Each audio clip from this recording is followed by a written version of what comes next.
Wonderful, Felix. Thank you. First of all, thank you for having me on. This has been a lot of fun. You're excellent at doing this. You're a great host.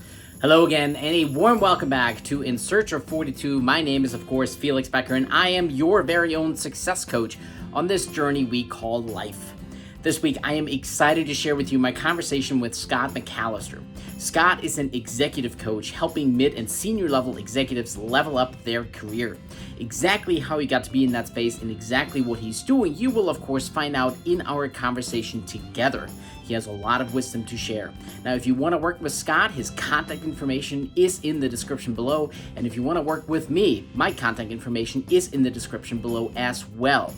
As before, if this stuff resonates with you, if you like it, if you know someone who can benefit, please like, rate and review, share and subscribe, do all those things because it helps me reach more people. And at the end of the day, the more people we can reach, people just like you who are listening in and tuning in and wanting to hear the answers, the more people, of course, we can help. But with all that out of the way, let's get right into my conversation with Scott McAllister. Scott, so good to see you again. We had a killer conversation the other day. I'm so happy you're here. I'm so glad you're doing this. What I'm trying to do with these conversations is to showcase to people who my guests are, what they do, and how they can help you. So let's get right into it. Who are you? First off, thanks, Felix, for having me. It's a pleasure to be here. And I am Scott McAllister. I'm an executive coach who focuses on helping mid to senior level executives discover their North Star. Their North Star. So we'll get into what that means here a little bit. How did you get to be at this place? Like, what was your story like till now? Yeah. Like most, it was a little windy. It was not direct. It was about a 3-year process. So I was in a job transition with Comcast. I'd left Comcast. I was a senior executive there running digital transformation. Left there in October of 19, and then in March of 20, COVID hit, which really put a bit of a damper on a job search, as you can imagine, at that point. And so, though I was networking, looking for a job, there really wasn't a lot of opportunity at that point. And it really forced me to do a lot of soul searching. And what was really important to me, what I really want. At that point, I think I was about ready to hit 50 years old. And so it had me reflecting on what type of impact did I want to leave, what type of legacy.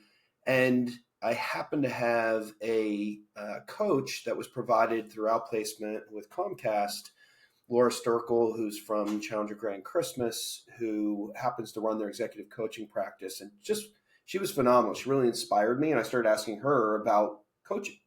And she encouraged me to say that, by saying that, hey, I think this is something that you might be good at, and started talking to a bunch of different coaches. And at that point, I'm married. I have four kids. One's in college. My youngest, a fifth grader, and I'm the breadwinner in the house. So said maybe not the right time just yet to start a business from scratch and go after that. And I felt I had a couple more corporate runs in me, corporate gigs. I was a senior vice president of digital transformation at Comcast, and I've been doing marketing and digital my whole career.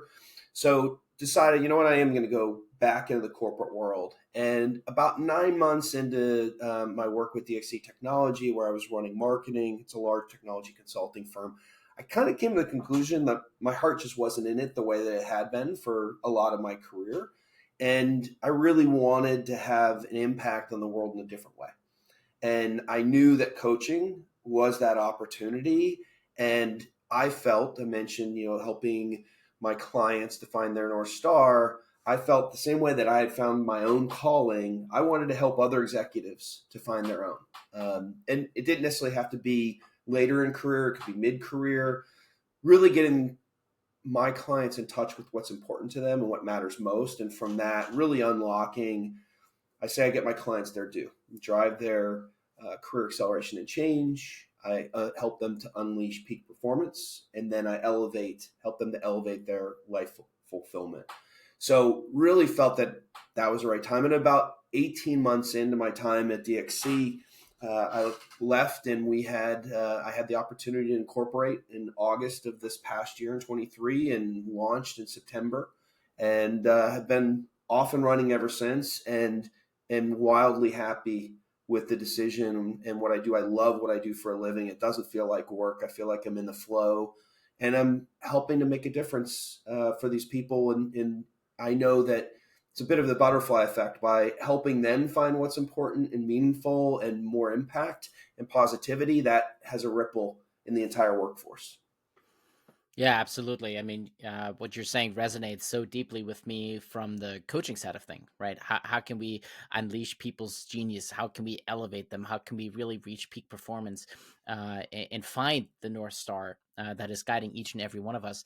I guess my question, though, is how did you end up in the executive space in the first place? What was your journey like? Yeah. So I decided late in my high school uh, career, per se, that I wanted to pursue business. My father was an executive, and there were two different paths I was thinking of going. One was to be a sports writer, the other was to go business, and decided at that point that being a sports writer, working out of small towns, getting paid peanuts, that wasn't the path that I was really interested in. So decided to pursue being in business. Went to Indiana University, which at the time was a top three business school at undergraduate.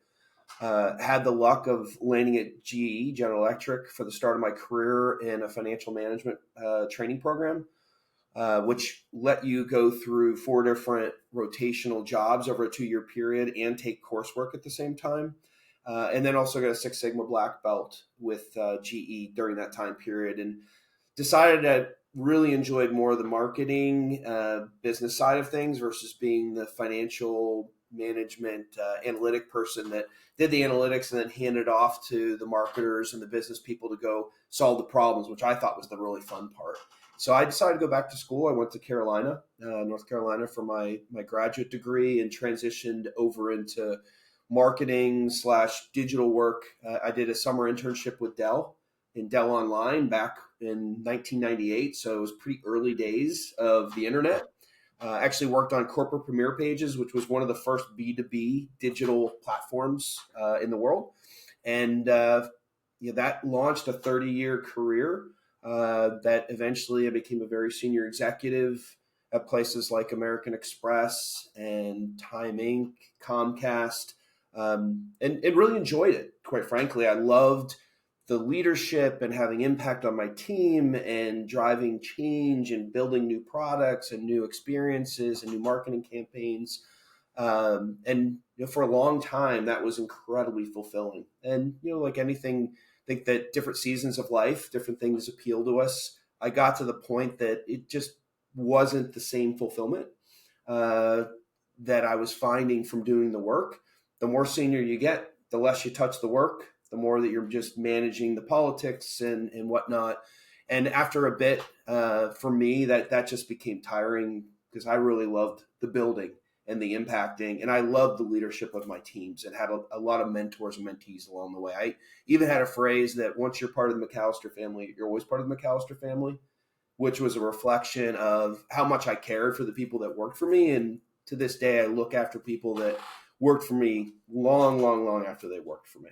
And I think that all those things then led, like that feeling of looking for more, loving having that impact on people, and then discovering that coaching could be a bridge to going into really doing something that I truly love to do, and also feel that I can make a difference in the world. Even if it's one person at a time, it is a ripple effect that goes out in the world.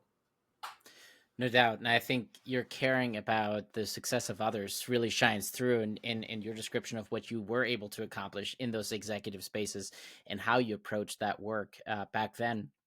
I guess the question for me, you're at a point where you're thinking, well, maybe I have one more corporate run in me.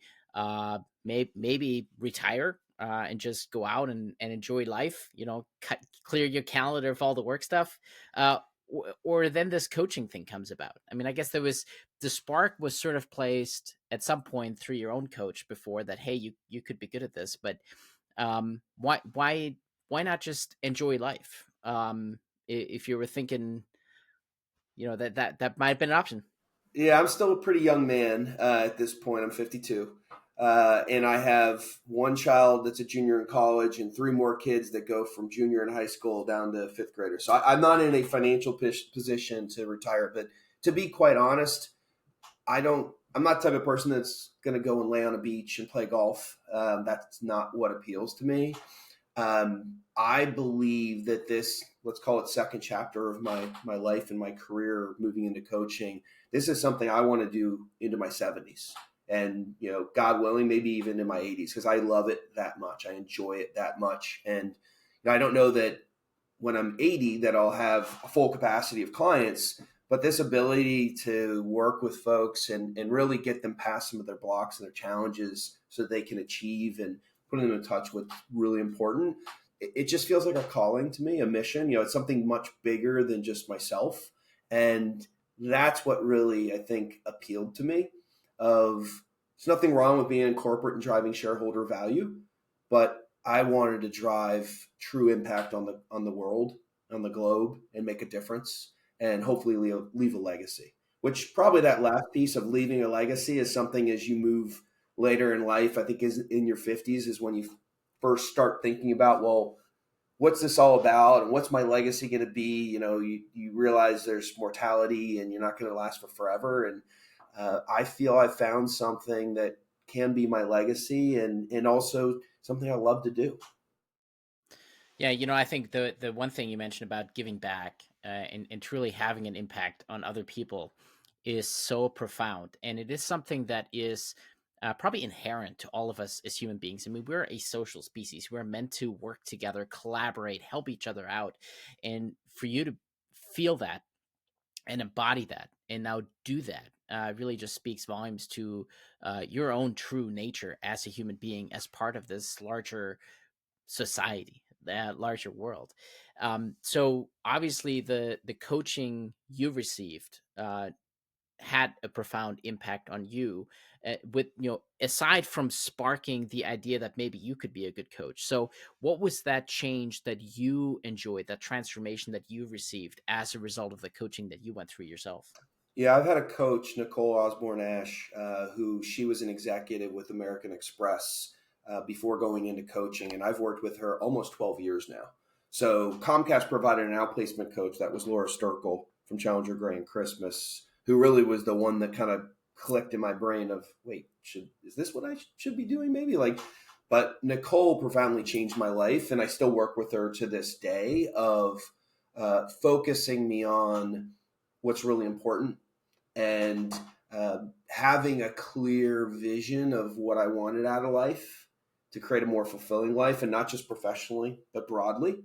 And I remember when I first met Nicole, this was during, I was working at American Express at the time. And back in those days, I was decently senior. I was a vice president, what they call a band 50 at American Express, which means you are considered a senior executive. That's the first level you're considered a senior executive, but a junior senior executive. And I wanted to get a coach to move my career along. And at that point of time, especially at that level of the organization, more junior, coaches were seen as people that fixed problems, not that actually elevated performance. And I remember distinctly them saying, well, we only get coaches for people that have problems. And I was like, okay. And that actually ended up being profoundly had profound impact on my life, because it then allowed me to go and select a coach. And I'll never forget speaking with Nicole and saying, well, I want to move from 50 to 80. So 50 was this first level executive, 80 was an executive vice president.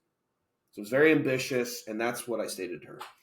And I'll never forget, I can actually still remember, took the call in my daughter's bedroom. I can remember sitting there and her saying, that's not exactly what I do, Scott, but let me tell you what I do actually do. And what she does actually do profoundly changed my life, because she focuses on the whole person. She focuses on the whole life. I currently am working on certification through the Coactive Training Institute and went through all of their coursework. They call it the wheel of life, of the 7 areas that drive fulfillment. It's been proven from research from years and years of looking at people and what drives greatest fulfillment. And professional is just one of those, right? There's things like relationships and finances and your health and your community and your spirituality, your fun and learning. And the reality is, so many people, especially folks like I was at that point, really ambitious and focused on the career. There's the focus on the career, and then everything else is kind of like, oh yeah, that's important, but it's career, career, career. And she helped me see the whole picture. And it was a journey, and it still is, but it changed me over time to see what's the bigger picture. And so they say in coaching that if you aren't being coached as a coach, then you aren't truly buying into the power of coaching, right? So I bought into the power of coaching now for 12 years, and then to go through, I guess technically now I have two different coaches. So I still work with Nicole, and then through the Coactive Training Institute, when you go through certification, you work with a master certified level coach that went through Coactive to help you through the process and program. So you're receiving coaching in the coactive methodology. So I currently have two different coaches that way, and I also have a speaking coach. I'm going through a master class with Lisa Reed to learn how to become a public speaker and get on the circuit there. And the idea of that is my capacity for individual coaching in a year is tops out maybe 90 people I can touch in a year. Speaking, I may be able to touch 100 people in one room in one session. So that, let's do the math, and let's say even if it's just 12 times a year that I'm speaking, it's 1,200 people, over 1,000 people that I can touch. And again, I think of it as a bit of a pebble in the water and sending the ripples out, of hoping that the message impacts someone, and then that person that's impacted impacts others. So that really is how I kind of came to see coaching in my own life, the impact it can have. So I was well aware of it, but I don't think I ever thought of, oh, this is something I could do. For whatever reason, the timing with COVID going on, I think everybody reassessed things and the stage of life I was at, and also seeing that Laura had come out of a background with Goldman Sachs as a very successful financial person, and going on to do this, I was like, it made me kind of pause and think about it. And like I said, it was not an overnight. It was a 3-year process to really decide to go all in. And I have not regretted for a moment since I launched the business in September. I'm having an absolute blast and loving what I'm doing. That's awesome. That's fantastic. I love that. And you're so right. I mean, coaches are not here to fix problems. I mean, at the end of the day, we all have problems. We're human beings. That's part of life. But taking more of that global perspective of who we are and how we fit in, it really can really solve so many of our problems, which then brings me to your own approach, the North Star. Where does that imagery come from? How did that get started? Yeah, I had two different ones I was playing with. It was True North or North Star, and the idea being that if you know where you're aiming and what's most important, and it's not like I'm aiming just right down the street where I'm going. I'm using Waze or Google Maps. It's where am I going in the next 10 years? Where am I going in the next 20 years? And understanding that. I used to mentor a lot of folks, and we would talk about career management of career. And we usually start with, where do you want your career to end up? And then work backwards. And from there, with that understanding, you could anchor from that and move back, and then understand, okay, am I on the right path to eventually achieve that? Where it actually came from was reading Steve Jobs' book, the one from the Isaacson that he wrote. And I remember reading about Steve Jobs having a mission in life to create, amazing products for people. Like, that was it. It was like, wow, it'd be really cool to have a mission and a perspective like that. And so at that point in my career, I decided I wanted to help companies. I would lead the redefinition of marketing and customer experiences through digital and data. That was my mission for a number of years. And I found by rooting myself in that, everything could start falling into place if you knew clearly where you were going. And so when I come into my practice, as I reoriented my North Star towards this coaching and seeing how powerful it could be in shifting my own life, I want to gift that to the people that I work with as well.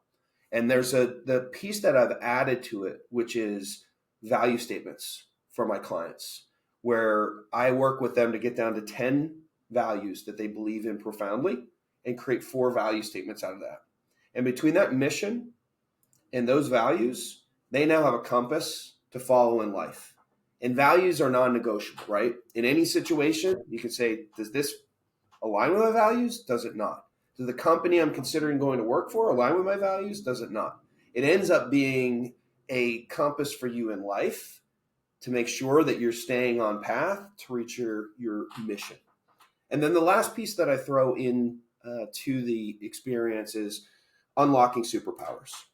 So there's so much time spent in the corporate space on managing development plan and how do we improve your weaknesses. And I think of that as, if you think of a lever and you think of where the fulcrum sits, if that lever sits on the far left hand side, the fulcrum, excuse me, on the lever, and you're pushing from the right hand side, that's a weakness and you're trying to improve it, you're getting very little.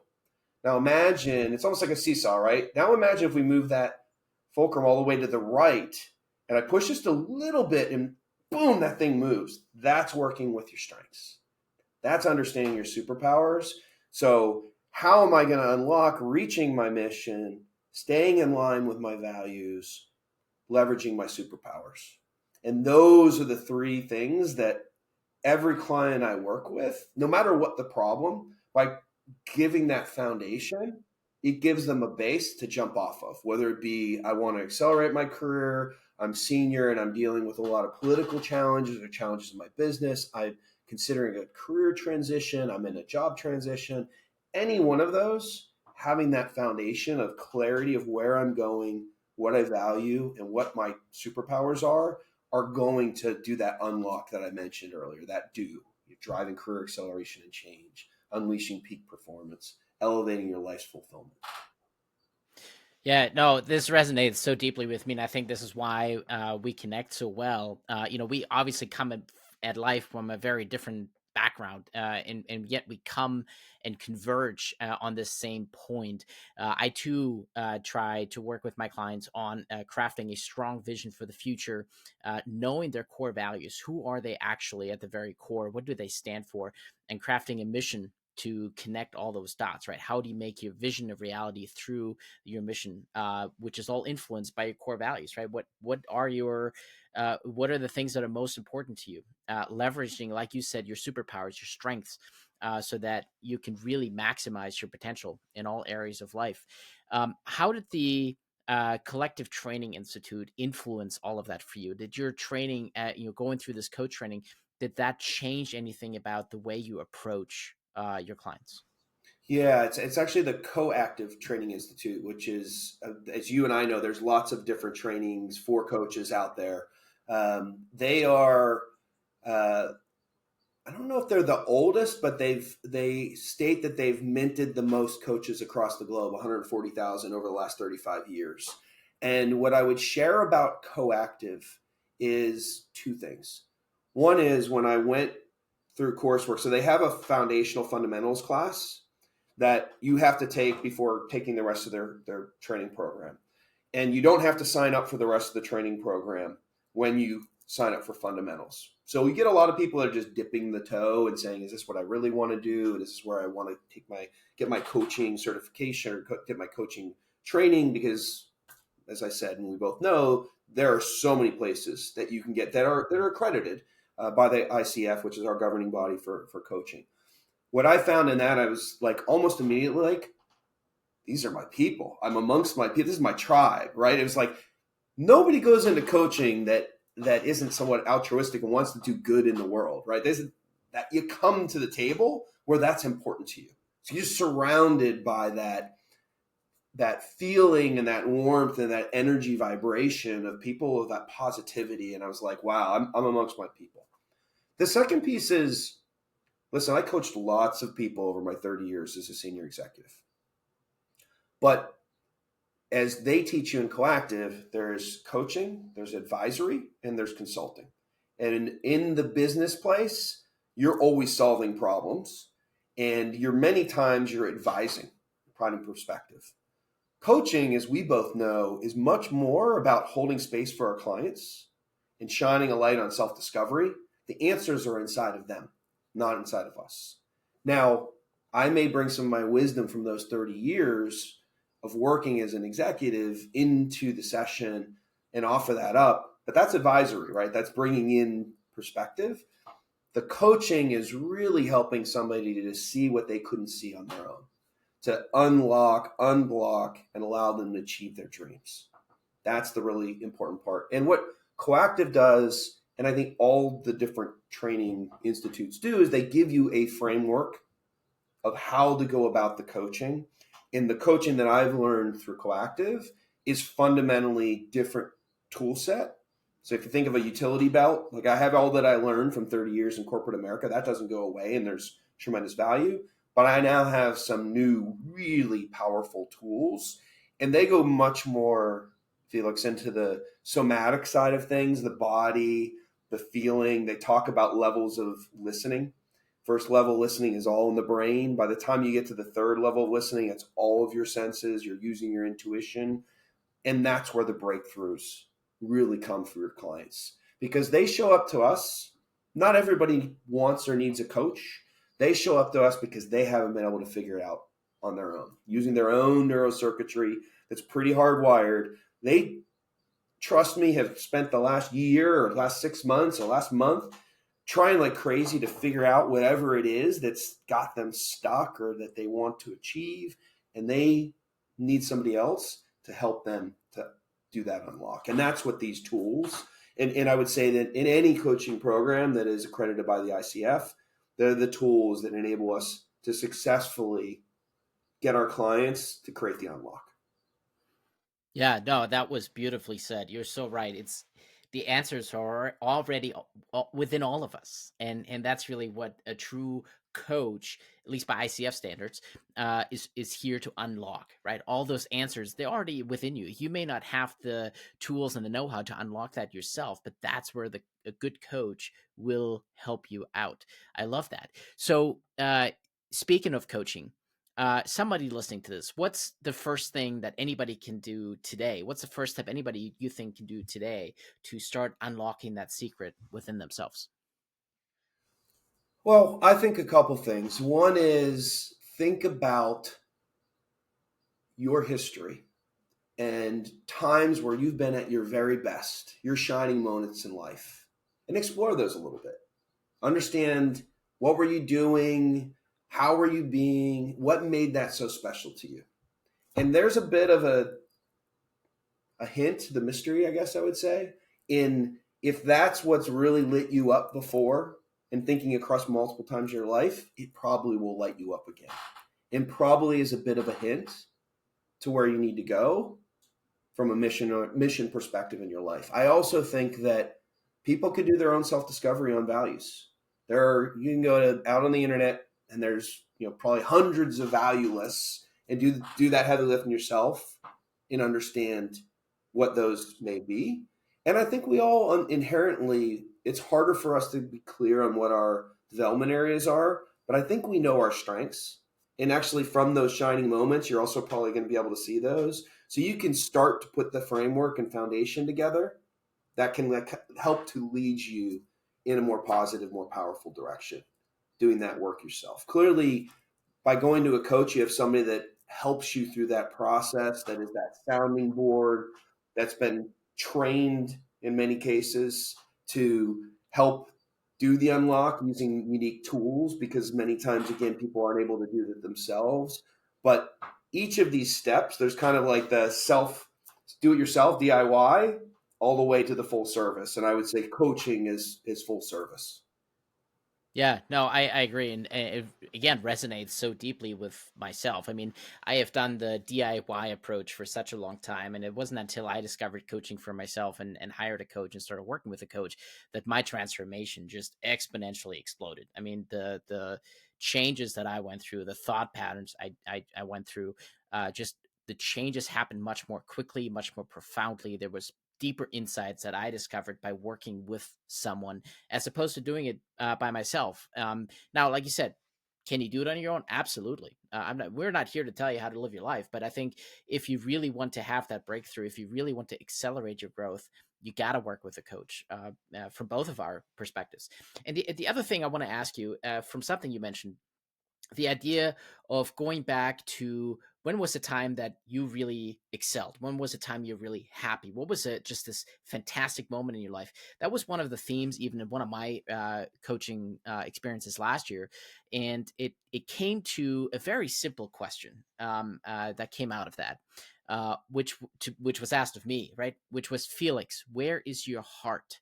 And it's a question I couldn't answer for the longest time. And it kept coming up week after week after week in our coaching sessions. And ultimately, I found the answer. But it came back to, figuring out that moment when I was truly happy and fulfilled and excelled in a given task. And what was that like, right? And diving into that. And why was it in that moment that I was in such a profound positive environment? And so let me ask you this. Again, coming back to that question of where's your heart, what is your favorite coaching question to ask? Do you have one? I don't know. Some coaches do. I don't. The way I've been trained is you always start with what's here now. I mean, that's my favorite one, is like just understanding where the client is entering in to the session, because that will color the discussion, right? And what they want to achieve through their coaching and how they're showing up. How they're showing up may get in the way of them being able to achieve what they want to achieve. So in coactives training, we talk about process, and it's processing the emotions or feelings and situations so we can see things more clearly again. So I guess it would actually be that, in helping someone then, and many times they don't even realize it, but helping them to kind of process that so they can see more clearly in what they truly want to achieve and what they want to understand about themselves. Because without that, it's almost like thinking about your glasses being really dirty and you kind of have them on. It's like it's clouding it's dirty glasses you're trying to look through. It's going to make it harder to see clearly on where I'm going if I'm so locked in where I am right now. And many times people show up in a good place and ready to go, but many times they don't. I just worked with a client this morning and we spent 30 minutes processing. And it's amazing. It's like a layer cake. I'm sure you've seen this with your clients. It starts with one thing, and 4 layers down, there's something totally different that's driving the emotions and where they are. And by kind of peeling that onion back and getting down to the core, then we can help them to see that, be present with that, be okay with that, and then go back to what they really need. No, that is so true. In those layers, getting down to the core of what really is driving those thought patterns, those emotions, those feelings, and whatever else is going on. Yes, I see that with my clients. I also see it with myself when I go through these coaching sessions and, like 20, 30 minutes in, all of a sudden, like I'm at an insight that I'm like, wow, I didn't even realize that had anything to do with what got us here today. And yet I can now see where I'm coming from. So I agree with you on that end. So coming back to your coaching practice, who are your ideal clients? Somebody listening to this, who should reach out to you? Yeah, I work with mid to senior level executives in corporate America. Actually, it could be large corporations all the way down to startups. I've worked in all of those different spaces. So that usually means director level and above individuals. And folks, I think that the message of finding your true north really resonates. A lot of people will show up at my doorstep because they're like, I hear that. That means something to me. I'm trying to figure out my pivot in my career. I'm trying to find out where I go next for a job. Where I am right now, it's not really resonating. I'm trying to accelerate my career right now. I'm not where I need to be. They're looking for that unlock. And again, I think that focus on the true north and giving them their values and understanding their superpowers, all those things as a foundation we can work with to help them get to where they want to go. Yeah, no, I agree. That's fantastic, and I think anybody listening to this who is in that position, Scott is a fantastic person to reach out to. So by all means, I'll leave the contact info in the description below, and we'll get to that in a minute. The first thing I actually want to talk about with you is I wrote a networking book not too long ago with some questions on diving deeper with who someone is, not just making connections on LinkedIn and seeing a profile pic and recognize a name, but actually figuring out who the person truly is, not what they do, but who they are. So I want to ask you a few questions out of that book to get a little bit more color on this Scott McAllister. Now, you had mentioned one of the questions, one of the first questions got to be a lot of your experience in a variety of corporations in America. So I'm assuming you've been around quite a bit, but what is the place you haven't been to yet that you really want to visit? I was just thinking about that the other day. I want to go to Japan. And I'll tell you why. So, in the Far East, we started having kids right about the time we started going to the Far East and South America. And so that kind of cut off. We've seen most of Europe, my wife and I. We've even been to Africa. And China was amazing, loved it. But Japan just really intrigued me. And it's the balance of this deep, deep, deep history with a lot current lifestyle that is so technologically advanced. Like there's things they have that nowhere else in the world has. And I think that juxtaposition is so intriguing and interesting. So I'd really love to go and spend some time over in Japan on a trip, a vacation. That sounds perfect. I don't think anybody has mentioned Japan before, so that's amazing. I love that. What is your favorite motto or tagline to live by?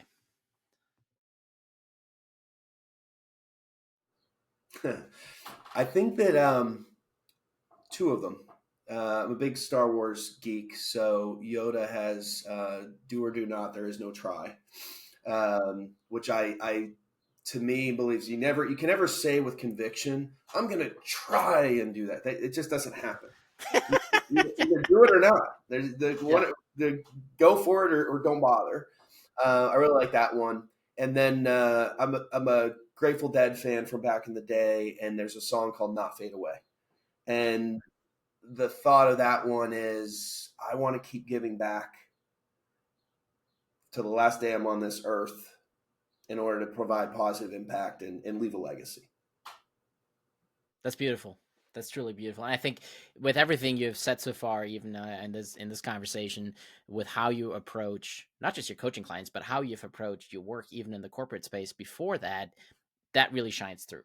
Your altruism, using the word you used, really is there. Giving back to the world, giving back to your world, your community, and trying to make the world a better place. I mean, I think that's hopefully pretty obvious to anybody listening to our conversation. Well, let me throw a little humor in here. This is by far my favorite question that I've ever created, and it's also the weirdest one, but that's why I keep asking it. You obviously have four very widespread of children, but I want to ask about pets. Would you rather have a cat that barks or a dog that meows? Well, I have both a dog and three cats in our house. Um, I think that a dog that meows would be better. Barking's much louder. Meowing is much more pleasant. All right, fair enough. I like I'll that take that one. answer. That's Yeah. creative. I know. It's so weird, but that's why I love asking the question. Now, the other thing I started doing several months ago now is every guest gets to ask the next guest the question, not knowing who they are or when we're even going to record. So, the question that is left for you from Annalise Vance is in your relationship. So, I guess with you and your wife, or with any other major relationship you have in the world, in your relationship, are you the gas pedal or the brake? So I'm thinking of my wife. We've been married 20, almost 24 years. Um, I think it depends on the situation. In certain cases, I'm the gas pedal. I'm the planner on getting things together and traveling and trips and whatnot. Um, but other times I can be the brakes. We're both extroverts, but she's very social. And so she definitely is a little bit more out there than I am. So maybe I'm a little bit more the brake on that one. So I think it's a balance. And I think that speaks a little bit to my perspective on life of I think balance is important, right? The yin and the yang, trying to bring both to the table is really important in knowing how to be in both states. Yeah. After we recorded that episode with Annalise, I took that question actually to my girlfriend, who's a counselor, and we talked about that, and we sort of came to the same conclusion that it really depends on the situation. There's situations when I'm the gas, and there's situations when I'm the brake, But what at least for in our relationship, what we really came to is we always complement each other in the situations where I'm the gas, she's the brake, and where I'm the brake, she's the gas. And that's probably just an interesting way and a good way of looking at our relationship and how we truly complement each other throughout life by always being that yin and yang, if you will. Sometimes the yin and sometimes the yang, but I guess for some people it's not always one or the other, and I think it really depends on the circumstance. Yeah, I think So you always hear the opposites attract, and I think that in some cases that works well. In some cases, it works miserably long term, and I think it's because the word is slightly incorrect. I think compliments attract, right? Which yes, I would speak agree. to what you just said. Yeah, yeah. No, that's exactly true. That's actually part of the conversation that we had, and we didn't really use those words, at least with opposites, but certainly more the compliments. I mean, at least for our relationship, we really find that we complement each other so well in each situation. And for an outsider, I think looking at our relationship, I think most people would say there's so many opposites in there. What's really bringing it together? But it's really like you said, it's the complement that we have for one another, where I'm missing something and she has the missing piece, and vice versa. So that's awesome. I love that. Well, listen, it's your turn to ask the next guest a question. So the floor is yours, Scott. What would you like to ask the next question, not knowing who the person is? Wonderful, Felix. Thank you. First of all, thank you for having me on. This has been a lot of fun. You're excellent at doing this. You're a great host. I would love to ask the next person, what do they want their legacy to be? I think that's a very simple question. It also a very deep and profound question potentially. So that's awesome. There was another question that was very similar to that. That was I don't remember who asked it. Uh, what do you want your dash to be? And it was Christine Porter. Um, so the idea is if you look at a headstone, a tombstone on a grave, right? There's the birth date and then the death date, and then there's a dash in between. And the question is, what do you want your dash to represent? So it's in a very similar vein, right? What do you want your legacy to be? What do you want your dash to represent? So it's definitely very profound question. I love it. So I'll be sure to ask the next guest when we're recording who that is going to be will remains to be seen. It's going to be airing the week after this one, and if you want to find out the answer, obviously I have to tune in.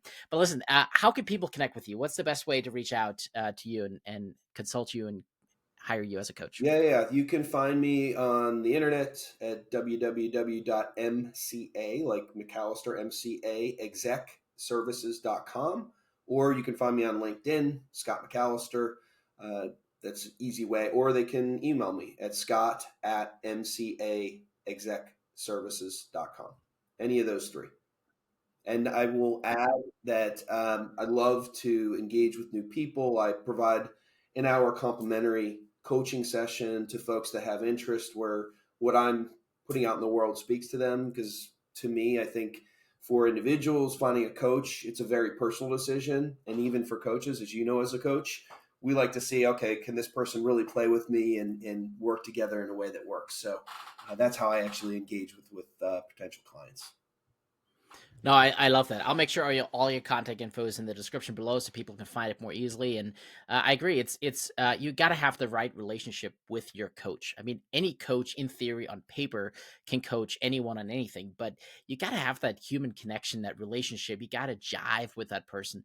So and that goes both ways, right? It's the client has to connect with the coach, but the coach also has to be able to connect with the client. And having that connection first to make sure that you're actually a good match is so important. I love that. Any last words from you for the world? I think it is find your North Star because it's amazing what it will unlock for you. It will change your life if you really, truly dig deep, find it, and go after it. It will change your life for the better. Couldn't agree more. Couldn't agree more. It's so true. Finding your purpose and your vision and realizing that is really what we all need to strive for. And I love the imagery even of the North Star, that navigational tool that's been around for millennia for us. It's so simple and of an imagery and yet so profound. It really carries so much depth to it. I love it. It's fantastic. Well, thank you, Scott. This has been wonderful. This has been an incredible conversation. We really talked about many things in terms of who you are, what you do, and how you help the world, but also what coaching really means. And I hope it gives people a better understanding of what a good coach will actually do for them. So thank you again for doing this. I truly love this conversation, and I know I will catch you up on LinkedIn. Thanks, Felix. Really, truly appreciate you having me. All right. I really hope you enjoyed that. The questions that I asked towards the end are from my new book, The Simple Networking Tool. It's a great book that redefines how we network. It's all about who someone is and not what they are. So if you want to get your own book, it's available on Amazon. If you want to learn more, there's videos about it here on YouTube. So you can check out this amazing new social science experiment. I'm so excited for it. If you do get a book and you do start your own, please let me know how it goes and what your experience is like. I'm working on the second edition and I want to make it the best one yet. So be sure to tag me, let me know how it goes. Thanks for watching.